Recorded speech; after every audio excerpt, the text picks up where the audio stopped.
Students, how are you? I hope you all are fine. आज हम हमारी हिंदी की पाठ्य पुस्तक आरोह भाग 2 के काव्य खंड की पोइम फर्स्ट पढ़ेंगे, जिसके कवि है हरिवंश राय बच्चन जी। इस पोइम में कवि हरिवंश राय बच्चन जी ने 2 कविताओं का समावेश किया है। एक तो है आत्म परिचय और दूसरी है एक गीत, दिन जल्दी जल्दी ढलता है। तो सबसे पहले हम हरिवंश राय बच्चन जी के जीवन के बारे में जानते हैं और फिर इस वीडियो में हम आत्म परिचय पोएम पढ़ेंगे।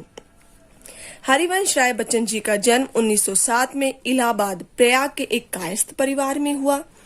बच्चन जी को अपने आरंभिक जीवन में अनेक संघर्षों का सामना करना पड़ा। उनकी पत्नी श्यामा असाध्य रोग से ग्रस्त होकर मृत्यु का शिकार हो गई। पत्नी की मृत्यु से कवि को गहरा आघात लगा, अर्थात गहरी चोट लगी। सन 1942 में कवि ने तेजी बच्चन से दूसरा विवाह किया। भारत सरकार ने बच्चन जी को पद्म विभूषण की उपाधि से विभूषित किया। 1966 में बच्चन जी को राज्यसभा का सदस्य मनोनीत किया गया।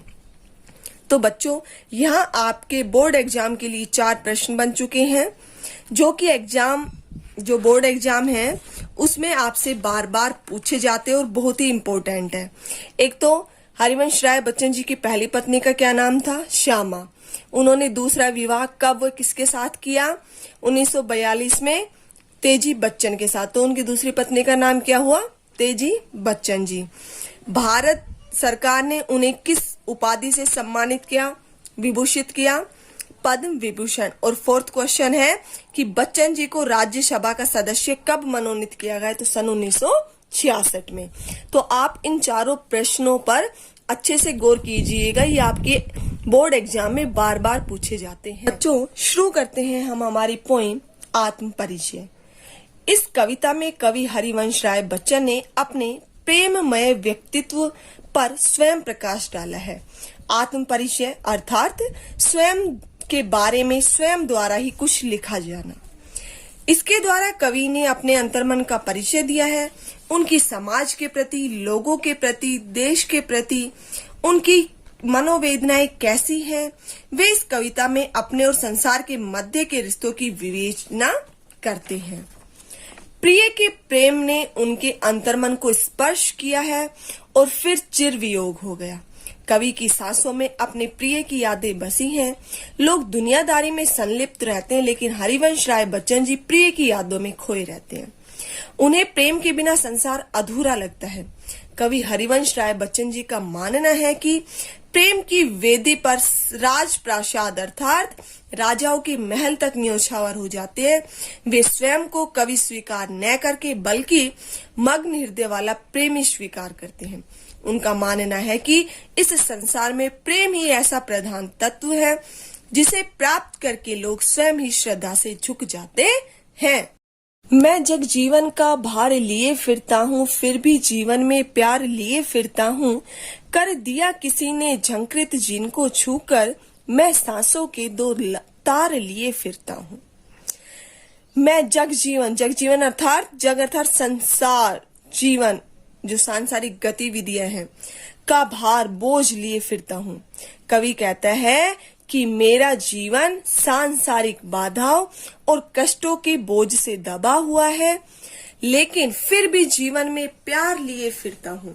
लेकिन मैं फिर भी अपने जीवन में प्यार लिए फिरता हूँ। मुझे अपने सामाजिक कर्तव्यों का बोध है, फिर भी मेरा जो हृदय है वो प्रेम से भरा हुआ है। कर दिया किसी ने झंकृत जिनको छूकर। झंकृत अर्थात जब तारों को बजाते हैं तो तारों को बजाने के बाद उन तारों से स्वर निकलते हैं, तो उनको क्या कहते हैं? झंकृत करना। छूकर स्पर्श करके। कवि कहते हैं कि किसी प्रिया ने मेरे हृदय के तारों को छूकर झंकृत कर दिया, अर्थात जो मेरी सांसें हैं उनमें से अब संगीत के तार बजने लगे, अर्थात संगीत के स्वर निकलने लगे हैं। मैं सांसों के 2 तार लिए फिरता हूँ। और कवि कहते हैं कि जब प्रिया ने मेरे हृदय को झंकृत कर दिया छूकर, तो उनसे जो स्वर निकल रहे हैं, मैं उन प्रेम रूपी स्वरों के 2 तार लिए फिरता हूँ, अर्थात मैं उस प्रेम रूपी स्वर में लीन रहता हूँ। कवि स्पष्ट करना चाहता है कि जीवन के दायित्वों और कर्तव्यों को निभाते हुए भी वे प्रेम के सहारे अपना जीवन यापन कर रहे हैं। मैं स्नेह सुरा का पान किया करता हूँ, मैं कभी न जग का ध्यान किया करता हूँ। जग पूछ रहा उनको जो जग की गाते, मैं अपने मन का गान किया करता हूँ। मैं स्नेह सुरा, कवि कह रहे स्नेह सुरा अर्थात प्रेम रूपी, स्नेह अर्थात प्रेम और सुरा होती शराब, प्रेम रूपी शराब का पान किया करता हूँ। कवि कहते हैं कि मैं हमेशा प्रेम रूपी शराब या मदिरा का पान करता रहता हूँ, अर्थात मैं हमेशा प्रेम के भावों में डूबा रहता हूँ। मैं कभी न जग अर्थात संसार का ध्यान किया करता हूँ। कवि अपने प्रिय के प्रेम में इस तरह से लीन रहते हैं कि वे हमेशा अपने प्रिय को ही पाना चाहते हैं, इसलिए वे इस संसार के लोगों की या झंझटों की परवाह नहीं करते और उन संसार से दूर ही रहना चाहते हैं। जग पूछ रहा उनको, जग अर्थात संसार उन्हीं को पूछ रहा है जो जग की गाते। यह संसार केवल उसी को पूछता है जो उसकी चिंता करता है, इस संसार की स्तुति करता है।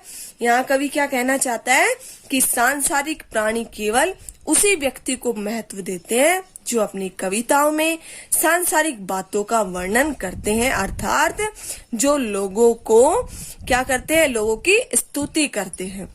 मैं अपने मन का गान किया करता हूँ, मन का गान अर्थात मन के गीतों का गान करता हूँ, उनको गाता हूँ। और कवि कहते हैं कि मैं तो अपने गीतों द्वारा अपने मन के भावों को व्यक्त करता रहता हूँ, अर्थात जो मेरी कविताएं हैं उनमें ही मेरे प्रेम में व्यक्ति की अभिव्यक्ति होती है। निज उर के उद्गार लिए फिरता हूँ, मैं निज उर के उपहार लिए फिरता हूँ। है यह अपूर्ण संसार न मुझको भाता, मैं स्वप्नों का संसार लिए फिरता हूँ। मैं निज अर्थात अपने, उर अर्थात हृदय की, उद्गार अर्थात भाव लिए फिरता हूँ। कवि कहते हैं कि मैं अपने हृदय के नए नए भाव लिए फिरता हूँ, वे भाव ही मेरे हृदय में उमड़ते घुमड़ते रहते हैं। मैं निज उर के उपहार लिए फिरता हूँ, उपहार अर्थात भेंट कि इसलिए मैं इस संसार को अपने हृदय के कोमल जो भाव हैं वो भेंट स्वरूप उनको देने के लिए फिरता रहता हूँ, घूमता रहता हूँ। है यह अपूर्ण संसार न मुझको भाता, अपूर्ण संसार अर्थात अधूरा संसार नहीं मुझको भाता अच्छा लगता है। कवि कहते हैं कि जो ये प्रेम शून्य संसार है वो अपूर्ण और अधूरा है, इसलिए जो लोग जीवन में प्रेम की प्राप्ति नहीं करते उनको ये जीवन, ये संसार अधूरा लगता है, अर्थात मुझे भी प्रेम शून्य संसार होने के कारण ये अधूरा लग रहा है। मैं स्वप्नों अर्थात सपनों का संसार लिए फिरता हूँ। और कवि कहते हैं कि जो लोग प्रेम की परवाह से परिपूर्ण होकर जीते हैं वे ही लोग जीवन का आनंद उठाते हैं और मेरे मन में प्रेम में संसार का सपना निवास करता है और मैं उसी सपने को साकार करने के लिए भटकता रहता हूँ। मैं जला हृदय में अग्नि दहा करता हूँ, सुख दुख दोनों में मग्न रहा करता हूँ। जग भव सागर तरने को नाव बनाए, मैं भव मौजों पर मस्त बहा करता हूँ। कवि कहते हैं कि मैं जला हृदय में अग्नि दहा करता हूँ कि मैं अपने हृदय में प्रेम रूपी अग्नि को जलाकर स्वयं ही उसमें दहा करता हूँ, अर्थात स्वयं ही उसमें जलता रहता हूँ।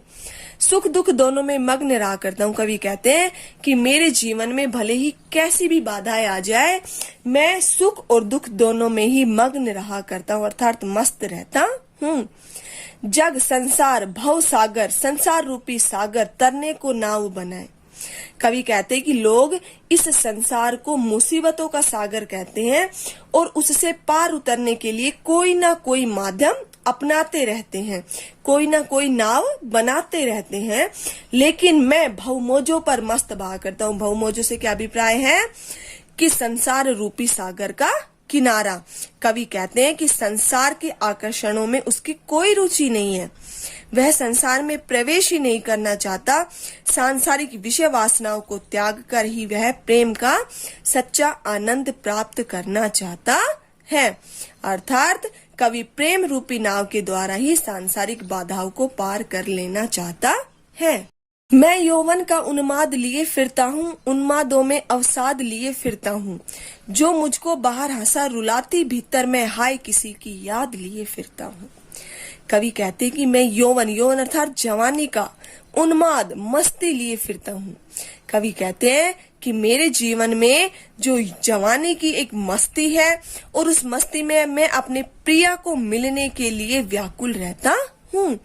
उन्मादों में अवसाद लिए फिरता हूँ, उन्माद वही मस्ती में अवसाद अर्थात दुख तथा निराशा लिए फिरता हूँ। कवि कहते हैं कि जो मेरी प्रिया है वो मुझे छोड़कर चली गई है, अतः मैं प्रेम जन्य निराशा के कारण अत्यधिक दुखी हूँ, इसलिए उस दुख से मैं ग्रस्त हूँ।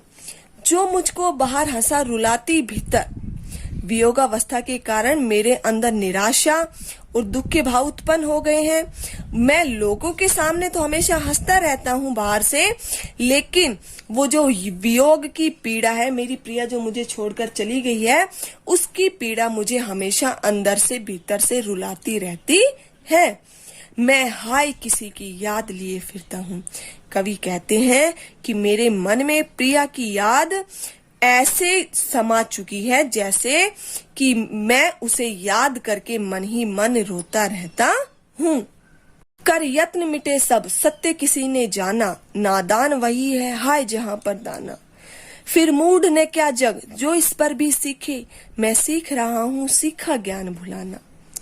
कवि कहते कि कर यत्न अर्थात प्रयास, मिटे सब, कि संसार के सभी लोग अनेक प्रयास करके थक चुके हैं, सत्य किसी ने न जाना, लेकिन अभी तक सत्य किसी ने भी नहीं जाना है। यानी कि संसार के लोगों ने सत्य को जानने की कोशिश तो बहुत की है, प्रयास तो बहुत किया है, लेकिन अभी तक सत्य कोई भी नहीं जान पाया। नादान वही है हाय जहाँ पर नादान अर्थात भोला भाला वही है जहाँ पर दाना। दाना का क्या अर्थ है? क्या अर्थ है दाना का? लाभ देना, किसी को भी लाभ देना। तो दाना से क्या अभिप्राय है? सांसारिक धन वैभव और भोग विलास जो मनुष्य को सच्चा सुख प्रदान नहीं करते, जो इन चीजों को, किसको? सांसारिक धन वैभव और भोग विलास को मनुष्य का सच्चा सुख मानते हैं, वो इस संसार में भोले भाले हैं। फिर मूढ़ ने क्या जग, जो इस पर भी सीखे। मूढ़ अर्थात मूर्ख, ने क्या जग, संसार। कवि कहता है कि फिर क्या ये संसार मूर्ख नहीं है, जो इस पर भी सीखे, अर्थात जो सांसारिक लाभ तथा लोभ में उलझे हुए हैं। मैं सीख रहा हूँ सीखा ज्ञान भुलाना। कवि कह रहे हैं कि मैं इस मूर्खता को समझ चुका हूँ, इसलिए मैं तो इस सांसारिक ज्ञान को भुलाकर प्रेम की मस्ती में जीना चाहता हूँ। कवि यहाँ सांसारिक विषय वासनाओं के ज्ञान को भुलाना चाहता है, क्योंकि यह ज्ञान कवि को सच्चा सुख प्रदान नहीं करता। मैं और जग और कहाँ का नाता, मैं बना बना कितने जग रोज मिटाता। जग जिस पृथ्वी पर जोड़ा करता वैभव, मैं प्रति पग में उस पृथ्वी को ठुकराता।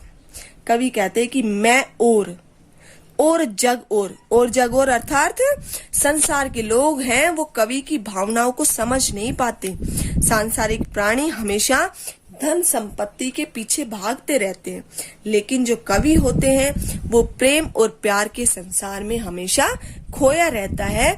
इसलिए कवि कहता है कि मेरा इस संसार से कोई रिश्ता नाता नहीं है। मैं ना इस संसार को जानता हूँ, ना ये संसार मुझे जानता है।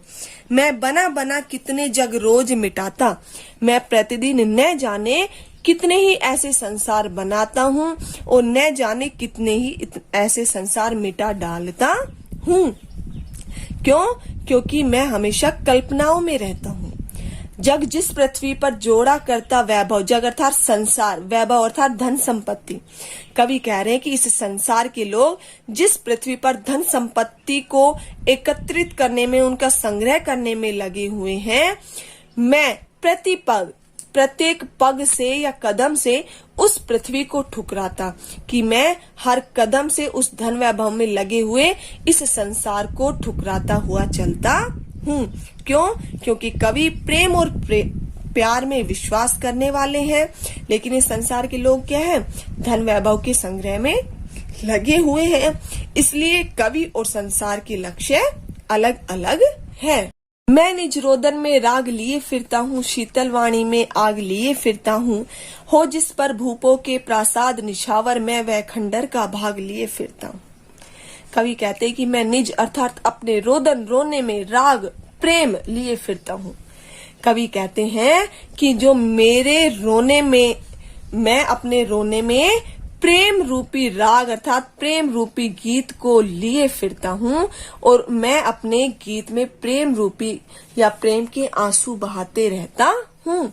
शीतल वाणी में, शीतल अर्थात ठंडी वाणी में आग लिए फिरता हूँ, कि भले ही मेरी वाणी कोमल और शीतल है, फिर भी उसमें प्रेम विरह की आग छिपी हुई है।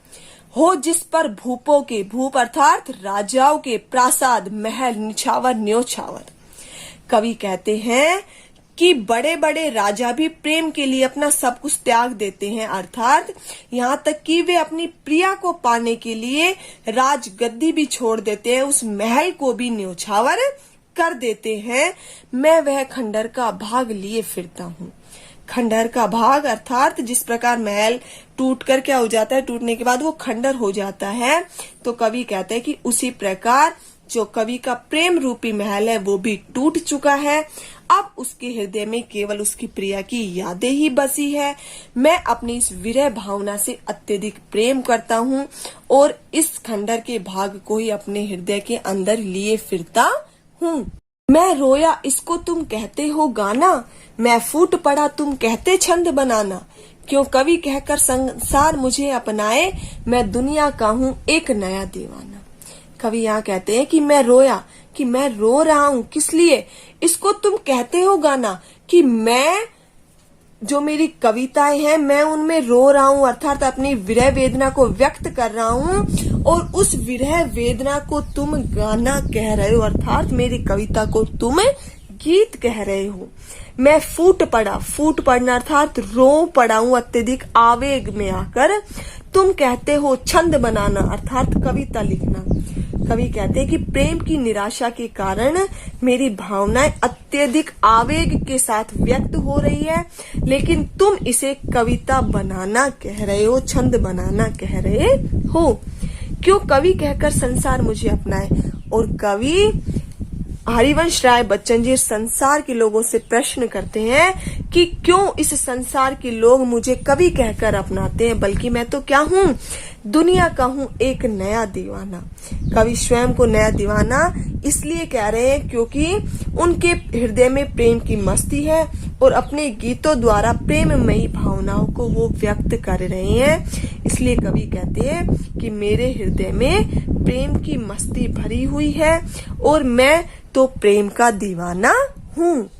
मैं दीवानों का वेश लिए फिरता हूँ, मैं मादकता निशेष लिए फिरता हूँ, जिसको सुनकर जग झूम झुके लहराए, मैं मस्ती का संदेश लिए फिरता हूँ। कवि कहते हैं कि मैं दीवानों का वेश अर्थात उनका जो वेशभूषा होती है उसको धारण किए घूम रहा हूँ, कि मैं इस संसार में जो प्रेम के दीवानों की जो वेशभूषा होती है, मैं उस वेशभूषा को धारण करके इस संसार में घूम रहा हूँ। मैं मादकता अर्थात मस्ती निशेष पूर्ण रूप से लिए फिरता हूँ, कि मैं अपनी दीवानगी से सबको मस्त बना देता हूँ, और जो मेरा काव्य है, जो मेरी कविताएं हैं, उन संपूर्ण कविताओं में एक मस्ती और उल्लास है। इसलिए मैं हमेशा उस पूर्ण रूप से भरी हुई मस्ती को लिए हुए फिरता हूँ, जिसको सुनकर जग झूम झुके लहराए। कवि कहते हैं कि मेरी कविताओं को सुनकर ये संसार है वो जो संसार के लोग हैं वो मेरी कविताओं को, गीतों को सुनकर झूम उठते हैं, प्रेम से झुक जाते हैं और मस्ती में लहराने लगते हैं। मैं मस्ती का संदेश लिए फिरता हूँ। कवि संसार के लोगों को संदेश देना चाहते हैं कि वे सांसारिक झंझटों को त्याग कर प्रेम और मस्ती के साथ जीवन यापन करें। इसी से उन्हें सच्चे आनंद की प्राप्ति होगी।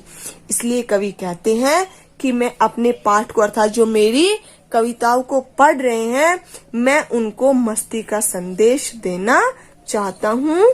Thank you.